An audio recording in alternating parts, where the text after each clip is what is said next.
जय श्री सीताराम मित्रों, श्रद्धालु सनातन बंधुओं, वंदनीय गुरुजनों, वंदनीय देश की मातृशक्ति,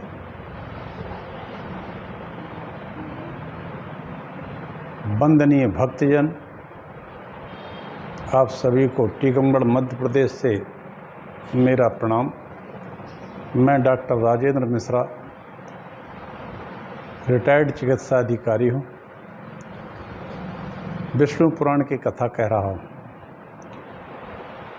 यह कथा पाराशर जी ने कही है, जो व्यास जी के पिताजी हैं। विष्णु पुराण हमारे 18 पुराणों में तीसरे क्रम पर आता है। यह पुराण शिव जी को अत्यंत प्रिय है और ये विष्णु भगवान की लीलाओं से और भक्ति से ओतप्रोत है। आप लोग सुनिए। अब ये पुराण संभवतः कल तक पूरा हो जाएगा। योग से संबंधित चर्चा इसमें खांडिक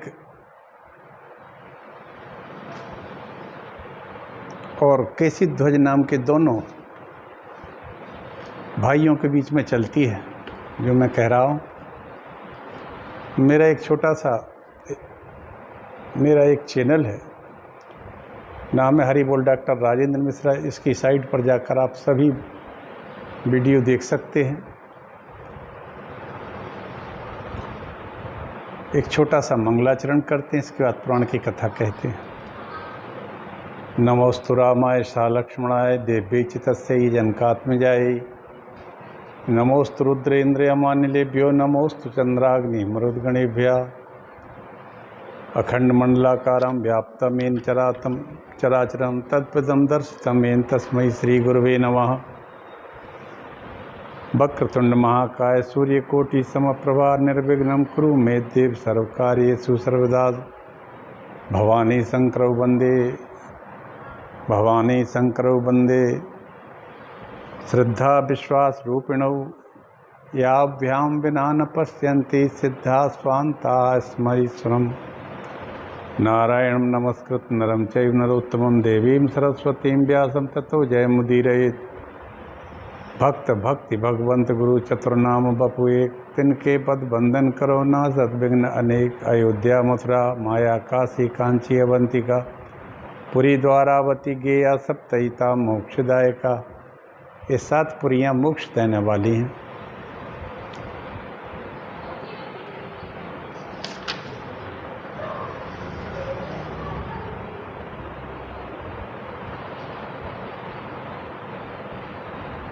कल मैंने मन के आश्रयभूत मन का ही सब कुछ बताया था। केसी ध्वज कहते हैं खांडिक से कि मन ही आदमी का पतन और उत्थान दोनों कर सकता है। योग निष्ठ कर सकता है, योग से च्युत भी कर सकता है। मन के आश्रयभूत जो अन्य देवता आदि कर्म योनियाँ हैं, वे सब अशुद्ध हैं। भगवान का यह मूर्त रूप चित्त को अन्य आलंबनों से निष्प्रय कर देता है। इस प्रकार चित्त का भगवान में स्थिर करना ही धारणा कहलाती है। चित्त को, मन को निरंतर भगवान में स्थिर करना धारणा कहलाती है। धारणा के बिना किसी आधार के नहीं हो सकती। धारणा बिना किसी आधार के नहीं हो सकती। इसलिए भगवान के जिस मूर्त रूप का जिस प्रकार ध्यान करना चाहिए, बस सुनो। जो प्रसन्न बदन,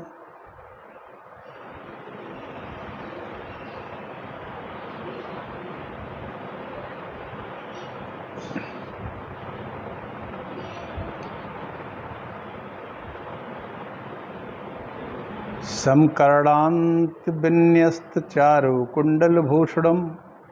कम्बुग्रीवं सुविस्तीर्ण श्रीवत्सांगित बक्षसम। भगवान के श्री हरि के स्वरूप को बताते हैं केसी ध्वज कि वे भगवान प्रसन्न बदन, कमल दल के समान नेत्रों वाले हैं, विशाल भाल से सुशोभित हैं। ग्रीवा संघ के समान मनोहर कुंडल हैं, वक्षस्थल में श्रीवत्स का चिन्ह है, त्रिबली है, 4 भुजाएं हैं, जंघा उरु समान भाव से स्थित है, पीताम्बरधारी हैं।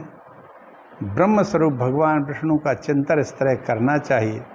हे राजन, किरीट, हार, केयूर, कट आभूषणों से विभूत, सारंग, धनुष, शंख, चक्र, गदा, शंख, गदा, खड्ग, चक्र, अक्षमाला से युक्त वरद और अभय युक्त हाथों वाली तथा अंगुलियों में धारण की हुई रत्नमयी मुद्रिका से शोभायमान भगवान के दिव्य रूप का योगी को अपने चित्त एकाग्र तन्मय भाव से तब तक चिंतन करना चाहिए जब तक यह धारणा दृढ़ ना हो जाए। कहने का आशय है, उठते बैठते चलते फिरते भगवान के स्वरूप का निरंतर चिंतन करना चाहिए। आप अपना कर्म करिए, जब भगवान का चिंतन करेंगे तो कर्म आप गलत नहीं कर सकते हैं, जिस पक्की बात। हे राजन, जिसमें परमेश्वर के रूप की ही प्रतीति होती है, ऐसी जो विषयांतर की स्पृहा से रहते एक अनवरत धारा है, उसे ध्यान कहते हैं। परमेश्वर के रूप की ही केवल प्रतीति हो, उसे ध्यान कहते हैं। यह अपने से पूर्व यम नियम आदि 6 अंगों से निष्पन्न होता है। उसे ध्येय पदार्थ को ही मन के द्वारा ध्यान से सिद्ध हो के कल्पनाहीन ध्याता ध्येय ध्यान से भेद रहित स्वरूप ग्रहण किया जाता है, उसे समाधि कहते हैं। ध्याता ध्येय और ध्यान के भेद से रहित जो स्वरूप ग्रहण किया जाता है, उसे समाधि कहते हैं। हे राजन, समाधि से होने वाला भगवत साक्षात्कार रूप विज्ञान ही प्रातव्य ब्रह्म तक पहुंचाने वाला है तथा संपूर्ण भावनाओं से रहित एकमात्र आत्मा का ही वहाँ तक पहुँचने वाला होता है। मुक्ति लाभ में क्षेत्रज्ञ करता है, ज्ञान कारण है। ज्ञान रूपी करण के द्वारा क्षेत्रज्ञ के मुक्ति रूपी कार्य को सिद्ध करके वह विज्ञान कृत्य होकर निवृत्त हो जाता है। उस समय यह सब भगवत भाव से भरकर परमात्मा से अभिन्न हो जाता है। इसका भेद ज्ञान तो अज्ञानजन्य ही है। भेद उत्पन्न करने वाले अज्ञान के सर्वथा नष्ट हो जाने पर ब्रह्म और आत्मा में अविद्यमान भेद कौन कर सकता है? हे खांडिक, इस प्रकार तुम्हारे पूछने के अनुसार मैंने संक्षेप में विस्तार से योग का वर्णन कर दिया गया। अब मैं तुम्हारा और क्या कार्य करूं? खांडिक बोले, आपने इस महायोग का वर्णन करके मेरा कार्य कर दिया है, क्योंकि आपके उपदेश से मेरे चित्त का संपूर्ण अब मल नष्ट हो गया है। हे राजन, मैंने जो मेरा कहा यह भी असत्य है, अन्यथा गेय वस्तु को जानने वाले तो यह भी नहीं कह सकते कि मैं और मेरी ऐसी बुद्धि और इनका व्यवहार भी अविद्या ही है। परमार्थ तो कहने सुनने की बात नहीं है, क्योंकि वह वाणी का विषय नहीं है। हे केसी ध्वज, आपने इस मुक्ति प्रयोग का वर्णन कर मेरे कल्याण के लिए सब कुछ कर दिया। अब आप सुखपूर्वक पधारिए।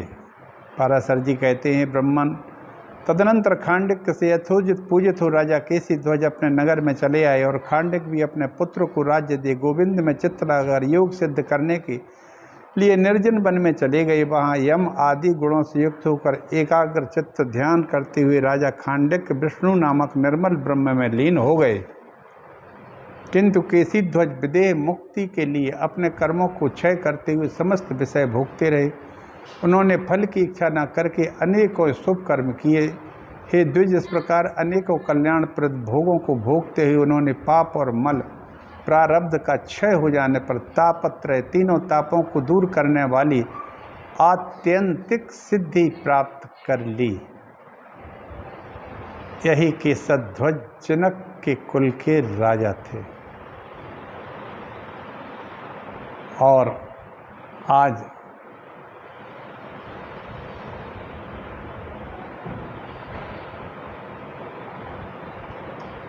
इसी के साथ जो 6वां अंश है, ये लगभग पूर्ण होने वाला है।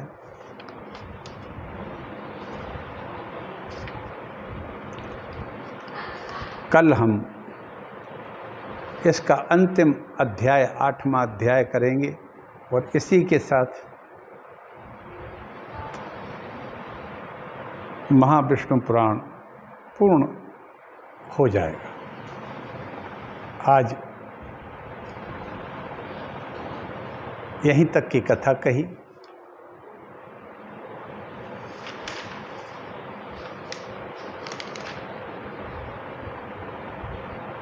खांडिक और उनके भाई केसी ध्वज के बीच की वार्ता है और समाधि, ध्यान धारणा, इन सब का वर्णन विस्तार से भी कहा और संक्षिप्त भी कहा। थोड़ा जल्दी भी कहा। आप लोगों को सब समझ में आ जाएगा क्योंकि आप सभी विद्वान लोग हैं जो सुनते हैं इसको। अंत में यही है कि पाप और मल, जिसको हम प्रारब्ध कर्म कहते हैं, जो हम भोग रहे हैं, इसका क्षरण हो जाने पर तीनों ताप मिट जाते हैं। तीनों ताप हैं आध्यात्मिक, आधिदैविक और आधि भौतिक। और जब ये तीनों ताप का क्षरण हो जाता है, ये भस्म हो जाते हैं, तब आत्यंतिक सिद्धि प्राप्त करके आदमी समाधि को प्राप्त हो जाता है या विष्णु लोक को प्राप्त हो जाता है। इसी के साथ मित्रों, मैं आप सबसे आज वाणी को यहीं विराम दूंगा। भगवान लक्ष्मी नारायण आप पर कृपा करें। यह सारा जगत वासुदेवमय है, इसीलिए उनका वासुदेव नाम है। उन्हीं में के अंदर है स्थित, और इस जगत के अंदर कण कण में वासुदेव स्थित हैं, इसलिए भी इनका नाम वासुदेव है। और हमारे हिंदुस्तान में रहने वाले जितने भी सनातन धर्मी हैं या देशवासी हैं, सभी वासुदेवमय हैं। इसलिए मैं सबको प्रणाम करता हूँ और सब के ऊपर लक्ष्मी नारायण भगवान कृपा करें। एक बार प्रेम से बोलिए लक्ष्मी नारायण भगवान की जय। हर हर हर महादेव।